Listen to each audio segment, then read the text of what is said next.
नमस्कार, मैं हूं सिद्धार्थ प्रकाश और आज हम एक ऐसी खबर पर बात करने वाले हैं जो न सिर्फ मिडिल ईस्ट बल्कि पूरी दुनिया का भूगोल बदल सकती है। कल्पना कीजिए, दो ताकतवर नेता एक आलीशान रिजॉर्ट में बैठते हैं और उनके सामने टेबल पर रखा है एक ऐसा नक्शा जो किसी देश की बर्बादी की पूरी स्क्रिप्ट लिख चुका है। जी हां, मैं बात कर रहा हूं इजरायली प्रधानमंत्री बेंजामिन नेतन्याहू और अमेरिकी राष्ट्रपति डोनाल्ड ट्रंप की होने वाली उस सीक्रेट मीटिंग की जिसने ईरान की रातों की नींद उड़ा दी है। क्या इजराइल एक बार फिर ईरान पर बड़े हमले की तैयारी में है? क्या इस बार ट्रंप का साथ नेतन्याहू को ईरान के न्यूक्लियर प्रोग्राम को हमेशा के लिए खत्म करने की इजाजत देगा? चलिए आज के इस वीडियो में एक एक परतें खोलते हैं। खबर यह है कि बेंजामिन नेतन्याहू इसी महीने के आखिर में फ्लोरिडा के मारे लागो रिजॉर्ट में डोनाल्ड ट्रंप से मिलने जा रहे हैं, लेकिन ये कोई रूटीन मुलाकात नहीं है। एनबीसी न्यूज की एक रिपोर्ट के मुताबिक नेतन्याहू इस मीटिंग में ट्रंप के सामने ईरान पर हमले का एक नया और बिल्कुल फ्रेश ब्लूप्रिंट यानी हमला करने का पूरा प्लान पेश करने वाले हैं। आपको याद होगा, अभी जून में ही इजराइल और ईरान के बीच 12 दिनों की भीषण जंग हुई थी। अब इजराइल को लग रहा है कि उस जंग के जख्म अभी भरे भी नहीं थे कि ईरान ने चुपके चुपके अपनी ताकत फिर से बढ़ानी शुरू कर दी है। अब सवाल यह है कि इजराइल आखिर इतना डरा हुआ क्यों है? तो रिपोर्ट कहती है कि इजराइल की सबसे बड़ी चिंता ईरान का बैलिस्टिक मिसाइल प्रोग्राम है। वैसे तो इजराइल हमेशा कहता आया है कि ईरान का न्यूक्लियर प्रोग्राम उसके अस्तित्व के लिए खतरा है, लेकिन पर्दे के पीछे इजरायली अधिकारी मान रहे हैं कि फिलहाल असली खतरा ईरान की मिसाइलें हैं।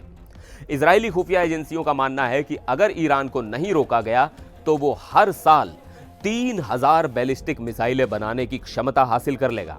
अब जरा सोचिए, 3000 मिसाइलें हर साल। अगर ईरान के पास इतना बड़ा जखीरा होगा तो वो न सिर्फ इजराइल को निशाना बना सकता है बल्कि मिडिल ईस्ट में इजराइल के किसी भी एक्शन के खिलाफ एक बड़ी ढाल बनकर खड़ा हो जाएगा। आपको थोड़ा पीछे ले चलता हूं। जून के महीने में इजराइल ने ईरान के खिलाफ जो जंग छेड़ी थी उसमें उसने ईरान के न्यूक्लियर और मिसाइल प्रोग्राम को काफी चोट पहुंचाई थी। 12 दिनों तक आसमान से आग बरसती रही। इजरायली हवाई हमलों में ईरान के कई न्यूक्लियर साइंटिस्ट मारे गए और उनके यूरेनियम एनरिचमेंट सेंटर्स को भारी नुकसान हुआ। जंग के आखिरी दिनों में तो अमेरिका भी साथ आ गया था और उसने अपने भारी बंकर बस्टर बमों से ईरान की उन अंडरग्राउंड फैसिलिटीज को तबाह कर दिया था जहां आम बम पहुंच भी नहीं सकते थे।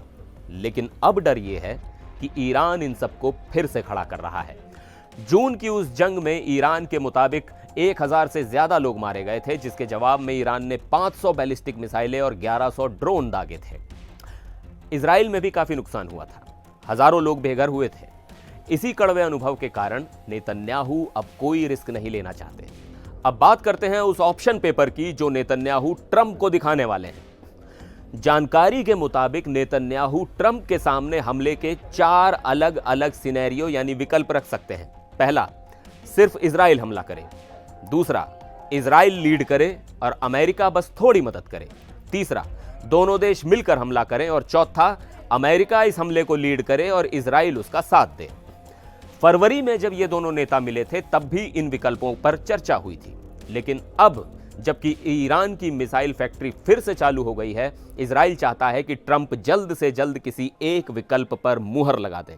इस पूरे मामले पर व्हाइट हाउस की प्रवक्ता एना केली ने साफ कह दिया है कि अगर ईरान ने परमाणु हथियार बनाने की कोशिश की तो उस साइट को हमला करके नक्शे से मिटा दिया जाएगा।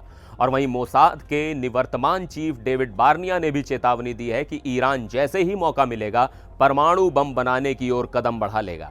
उनका कहना है कि परमाणु बम बनाने का जुनून ईरान के दिल में आज भी धड़क रहा है।